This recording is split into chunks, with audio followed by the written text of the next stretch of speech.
ये सभा में 57 न्यू मेंबर्स चुनाव लड़के जीत के आए।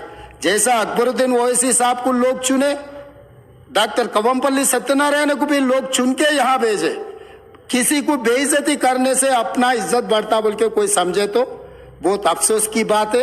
ये ऐसा चर्चा यहाँ पर हम लोग सब दोस्त है, कलीग मेंबर्स है, एक को दूसरे अगर हम इज्जत दिए तो ही लोगों के सामने अपना इज्जत बढ़ेंगे, अपना एक्सपीरियंस के लिए भी एक शोभा देंगे। और तीसरी बात speaker sir, I wanted to set right the records. जितने भी मेरे learned friend old city development के बारे में बहुत कुछ कहा, मैं अप्रिशिएट करता हूं क्योंकि उनका रिकॉर्ड, उनका एक्सपीरियंस ये सभा में रखने के लिए उनको मौका मिले। आप माइक दिए, साहब ने ये मौका को अच्छा उनके डेवलपमेंट के बारे में बोले। मगर मैं एक बात बोलना चाहता हूं स्पीकर सर, ट्रांसमिशन लॉसेस जितना तरक्की किए वो सरकार में था, वो अलायंस पार्टनर है, वो सरकार से अलग नहीं है।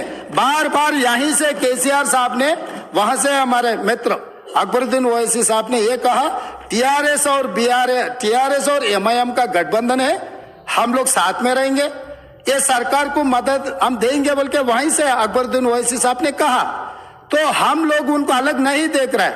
वो और ये 10 साल तेलंगाना में सरकार चलाया, 10 साल सरकार चलाने के बाद भी आपके ही सरकार में अब जितने भी मुद्दे उठाए और वो डेवलपमेंट नहीं हुआ। आप जो बात हमारे सामने रखे, हम जरूर ओपन माइंड से, हम ओल्ड सिटी या न्यू सिटी को अलग अलग नहीं देखते। वो शहर हमारे है, 450 साल के शहर है, वो शहर का शान बढ़ाना हमारी जिम्मेदारी है। ओल्ड सिटी में जितना भी डेवलपमेंट के लिए अकबरुद्दीन ओवैसी एमआईएम पार्टी के नेता है, ये पूरा मुस्लिम का जिम्मेदारी ले वाला नहीं है। ये आम जनता, हिंदूज भी उनको वोट डाले। जहां पर चंद्रायन गुट्टा में पूरा मुसलमान वोटों से चुन के आए क्या? ओल्ड सिटी में जितने भी 7 एमएलए जीत कर आए, हिंदू का कोई किसी का वोट नहीं मिला एमआईएम को। ये बात कहना चाहता है, ये बात तो ठीक नहीं, अफसोस की बात है। सब लोग आपको वोट देके आपको चुना के इधर भी जाए। आप बोल रहे मुसलमान के आवाज दबाने के लिए कोशिश करे। भाई आपके मुसलमान के रिप्रेजेंटेटिव जैसा नहीं देख रहे। ये तेलंगाना 4 करोड़ जनता के तरफ से आप चुन के आए, 4 करोड़ जनता के लिए आप रिप्रेजेंट करो। नहीं सर आपको जब mike, speaker sir, Akbaruddin Owaisi sahab को जब माइक मिलेगा ना, तब उनके बात वो रख सकता है। लीडर तो अभी तो वो डिस्टर्ब नहीं कर सकते सर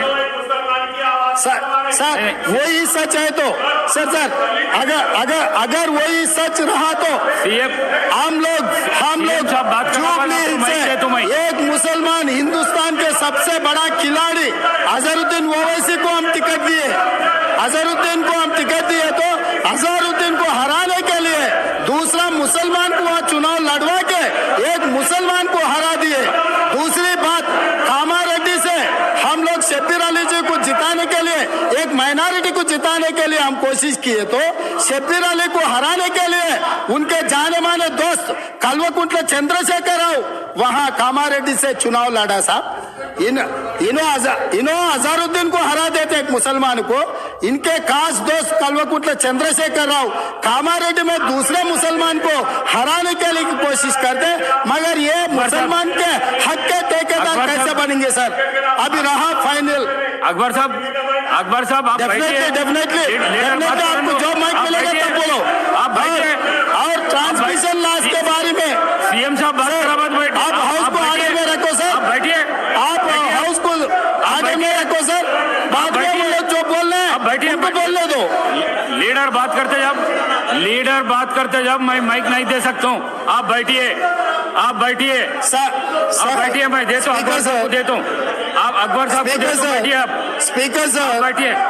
स्पीकर सर, अगर ये मामला आप बैठिए, हमारे दोस्त एमआईएम पार्टी अगर माइनॉरिटी एंगल में लेकर गए तो मेरा साथी डॉक्टर कवंपल्ली सत्यनारायण वो दलित है सर, दलितों को ऐसे अवमान नहीं कर सकता है। वो दलित है, दलित को एमआईएम मुसलमान लोग मिलके उनको बेइज्जती करना भी ठीक नहीं है सर। ये देखकर एमआईएम सोचकर अगर उन मेंबर्स को पोडियम में भेजना नहीं भेजना उनके लीडर का जिम्मेदारी है सर। और रहा सर अब इतना सारे ओल्ड सिटी में डेवलपमेंट हुआ ना सर, मैं यहाँ पर ट्रांसमिशन लॉसेस के बारे में मैं ये हाउस के सामने गवर्नमेंट डॉक्यूमेंट में रखना चाहता हूँ। Hyderabad south 43% transmission losses, Siddipet division 61.37% transmission losses, Gadwal division 50.29 transmission losses. ठीक है सर।